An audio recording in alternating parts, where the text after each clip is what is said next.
Salom, men doktor Sachid Samil, shu reabilitatsiya bo'limining boshlig'i bo'laman.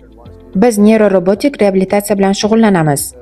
Barcha nevrologik kasalliklar bilan og'rigan bemorlar shu yerda shug'ullanadi va men shu yerdagi barcha robot qurilmalar bilan shug'ullanaman.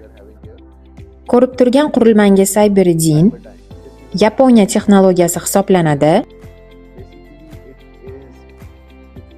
Bu qurilma 5 ta asosiy harakatlarni bajaradi: fikrlash, ma'lumotlarni jo'natish, o'qish, harakat va biofeedback. Bu avtomat qurilma emas, tugmachani bosishingiz bilan harakatga tushib ketadigan. Bu qurilma miyadagi signallar orqali ishlaydi.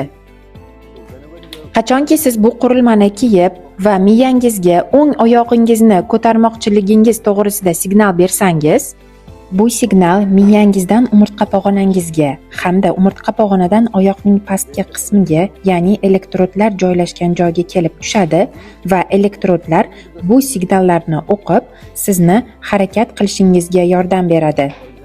Misol uchun, o'ng oyog'ingizni ko'tarmoqchiligingiz haqida o'ylasangiz, bu signalni robot o'qiydi va harakatlanishga yordam beradi.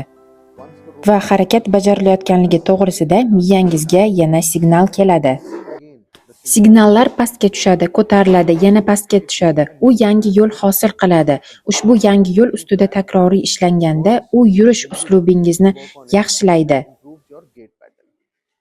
Ko'rib turgan qurilmangiz Taimon deb nomlanadi. Bu asosan muvozanatni baholash va terapiya vositasidir. U ikkita plastinkadan iborat, biri barqaror, ikkinchisi esa beqaror. Ushbu qurilmaning maqsadi turgan holatda muvozanatni baholashdir. U bemorning barqaror va beqaror turganida qanchalik tebranayotganini o'lchaydi.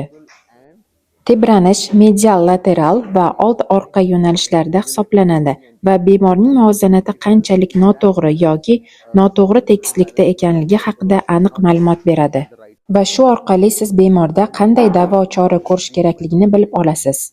U barqaror va beqaror sitlar bilan birga keladi, bu esa bemorning har bir oyog'iga qancha kuch tushirayotganini o'lchaydi. Shuningdek, bemor qanchalik tebranayotganini aniqlaydi. Ushbu ma'lumotlarga asoslanib, ko'z ochiq yoki yopiq holda barqaror yoki beqaror sitlarda davolash rejasini tuzish mumkin. Kuzatishlarga ko'ra, 15 seansdan so'ng bemorning muvozanati yaxshilanadi. Bu HOH deb nomlangan yangi qurilma, ya'ni Hand of Hope, ya'ni umid qo'li deb tanilgan. Qo'l signali asosida ishlaydigan robotik qurilmalar juda ham kam. Ammo bu qurilma eng so'nggi texnologiya bo'lib, aynan insult yoki orqa miya shikastlanishi bo'lgan bemorlarning qo'l harakatlarini tiklashga yordam beradi. Bu qurilma aslida bemor kiyadigan qo'lqop bo'lib, unga elektromiografiya dasturlashtirilgan.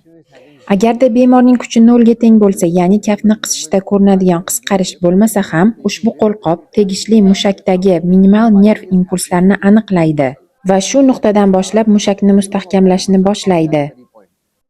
Siz bemorning yurayotganini ko'rishingiz mumkin. U ilgari aytib o'tganimdek 5 bosqichli tamoyil asosida harakat qilyapti, ya'ni fikrlash, jo'natish, o'qish, harakat qilish va biofeedback. Bemor o'ng oyog'ini ko'tarishni o'ylaganda signal pastga tushadi, robot ushbu signallarni o'qiydi va harakatni boshlaydi. U qadam tashlagandan so'ng signal miyaga qaytib boradi va maqsad bajariladi. Bu jarayon takror amalga oshiriladi. Yangi nerv yo'llari harakatni yaxshilaydi. Fransiyadan kelgan VibraMove texnologiyasi sezgi va harakat funksiyalarini yaxshilash uchun ishlab chiqilgan. U ekran va muayyan chastotalarni hosil qiluvchi datchiklardan iborat. Ushbu datchiklar mushak to'plamlari yoki ularning tutashgan joylariga joylashtiriladi. Jami 12 ta datchik butun tana bo'ylab o'rnatiladi. VibraMove tomonidan ishlab chiqarilgan chastotalar miyamiz tabiiy ravishda tushunadigan signallarga mos keladi. Masalan, kimdir qo'lingizga tegsa, miyada bu sezgi ma'lum bir chastota orqali qayd etiladi. Xuddi shu tamoyil asosida agar sezgi yo'qolgan bemorga ushbu datchik qo'yilsa, ular miyaga tushunarli chastotalar yuborish orqali sezgi yo'llarini faollashtiradi va natijada harakat funksiyasi yaxshilanadi. Datchiklar qo'l kabi sezgisiz joylarga joylashtirilganda, VibraMove miyaga tanish bo'lgan chastotalarni ishlab chiqaradi. Bu usul bemorning sezgi yo'llarini tiklashga yordam beradi. Lunar Robotics bu eng ilg'or robotlashtirilgan reabilitatsiya qurilmasidir. U yelka, tizza, gavda, bel va har bir bo'g'im uchun turli kengaytmalar bilan ta'minlangan. Bu robot tizimi turli xil mashqlarni bajara oladi.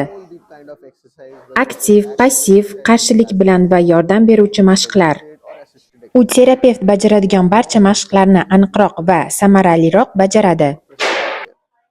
Masalan, agar bemorda 0 kuch bo'lsa va harakat ko'rinmasa, biz uni 0 kuchga ega deb hisoblaymiz.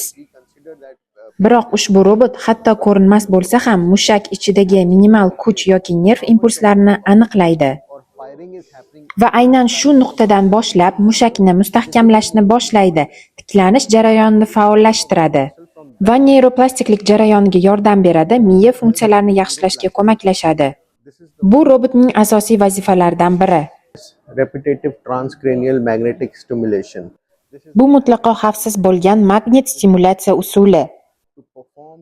Ushbu stimulyatsiyani boshlash uchun avvalo miyaning MRT tasviri olinishi kerak. Bu oddiy MRT emas, balki maxsus dasturiy ta'minot bilan ishlovchi MRT bo'lib, u bizga miyaning turli hududlarining aniq joylashuvini taqdim etadi. Miyada har bir funksiyaga javob beradigan alohida hududlar mavjud. Muvozanat, nutq, qo'l harakatlari, oyoqlar, sezgi, kognitiv jarayonlar va til uchun alohida joylar mavjud. MRT natijasida miyaning funksional xaritasi aniqlanadi. Ushbu xarita orqali biz aynan qaysi hududdagi hujayralar noto'g'ri ishlayotganini aniqlashimiz mumkin. Bu hujayralar giperfaol yoki kam faol bo'lishi mumkin, ammo ular butunlay o'lmagan, ya'ni ishlashda davom etmoqda. Faqat ular haddan tashqari faollik yoki sust faollik ko'rsatishi mumkin. MRT yordamida aniqlangan noto'g'ri ishlayotgan hujayralar maxsus navigatsiya qurilmasi orqali belgilanadi. Va biz bu yordamida bemorning miyasida aynan qaysi joy funksiyasi ishlayotganini aniqlaymiz. Shundan so'ng RTMS orqali ushbu hujayralarni stimulyatsiya qilish mumkin. Agar hujayralar haddan tashqari faol bo'lsa, ularning faolligini kamaytirish mumkin. Agar hujayralar kam faol bo'lsa, ularni yanada faollashtirish mumkin. Bu jarayon hujayralarning muvozanat holatiga kelishini ta'minlaydi va miyaning o'sha hududning funksiyasini tiklashga yordam beradi va bemor miya faoliyatining yaxshilanganini sezadi. Pablo bu harakat sensori qurilmasi bo'lib, u baholash va terapiya vositasi sifatida ishlatiladi. Ushbu qurilma barcha bo'g'imlarning harakat doirasini aniqlaydi va yurish tahlili uchun ham qo'llaniladi.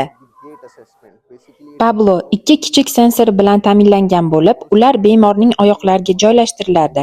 Bemordan 10 metr yurish so'raladi. Bu jarayon davomida qurilma quyidagi natijalarni o'lchaydi va hisoboti orqali ko'rsatadi.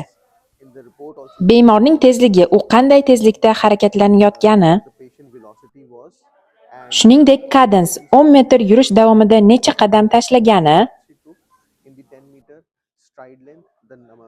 qadam uzunligi, qadamlarning o'rtacha uzunligi, yurish bosqichlari, bemor qancha vaqt tayoqda va necha marta qadam tashlagani tekshiriladi.